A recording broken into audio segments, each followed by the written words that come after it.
I respect your position only because it's been a consistent position. But once again, you are so wrong about this. And Mark Emmert almost followed your lead here, because I think you helped lead him down this path, you and many commentators who screamed for the equivalent of a death penalty. And this was so out of bounds to me. It was unnecessary insult on top of the injury that this school has already suffered publicly, the shame, the humiliation, that was almost the equivalent of a death penalty already. This is just piling on by the institution to which Penn State belongs. Do you know how many coaches gone wild we've had in college basketball and football, that now the NCAA, and we're getting to Pandora's box here, it's open. Right. Because any coach who violates any morals clause, you're going to take some games away from them? You're going to punish? I hear your point, but again, it's squashed by even what you acknowledge. How disgusting and how heinous this is. This is child molestation. You got to remember, if this is a pay-for-play scheme or, something, I'm like, whatever. We got to talk about it. It's a sports show.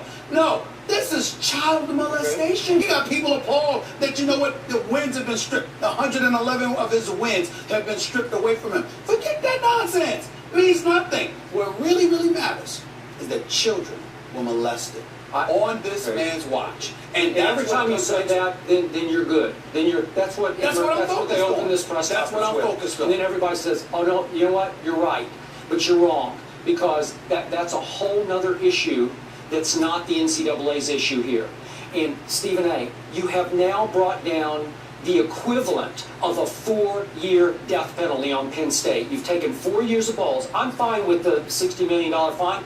I'm with you. If you want to do that for 4 years, I'm fine with that. I'm certainly fine, because I said it the first day, you got to take the statue down, which they finally did yesterday. No problem with that. If you want to leave Joe's name up on the library, that's fine too. He donated it, and he did do a lot of good things for education in that school. So let's not forget that. I'm okay with that. I don't think you were in the beginning. No. But whatever. So we get back to what's the bottom line here. There have been one death penalty leveled in the history of Division I college football. I was there in the middle of the SMU scandal. It was pay for play. It was, they got busted once, and the NCAA said, you've got to shut down this system whereby you are paying salaries to players. And all the way up to the governor of Texas, who was the head of the Board of Regents, they said, we're going to shut the system down.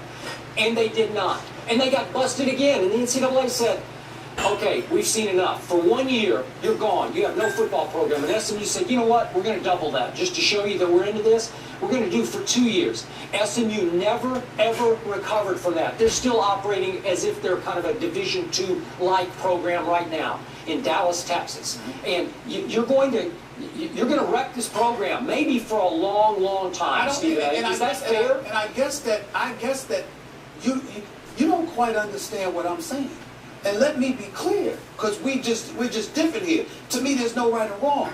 I don't care if that program never plays football again. Well, I want to be very clear about that. And in terms of Penn State football completely being wiped off the map, I support that. And the reason I support it is because I find it almost impossible to believe that there will come a day when I'm watching Penn State football and I'm not thinking about child molestation running rampant for over a decade, and that was allowed to happen. That was the responsibility of one man, who ran basically the whole school. Right. Okay? Joe Paterno. Again, so because of one man's action or inaction, and by the way, that one man is dead and gone and can't even explain his action. We're going to stand up. We're going to penalize Penn State too, because if they don't, then the lunatic fringe out there, the Twitter, Facebook, and the talk shows will be all over them. Why didn't you do something, Big Ten? Where are you in this? We want justice. This is like lynch mob mentality. I'm not going to apologize for my position. My position has been consistent from day one.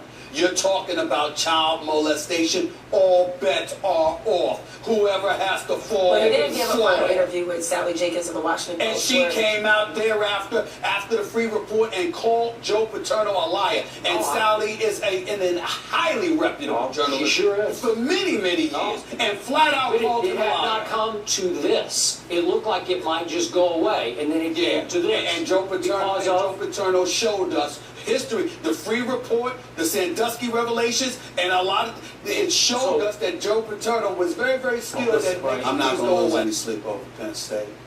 Not after what I've seen. I feel bad for the coaches, the players. I feel bad for the innocent, but the program, I do not feel sorry for one bit. Good riddance. Hope it takes you longer to get back. Well, there will certainly be no shortage of opinions on this, and we're going to discuss more involving Penn State later on.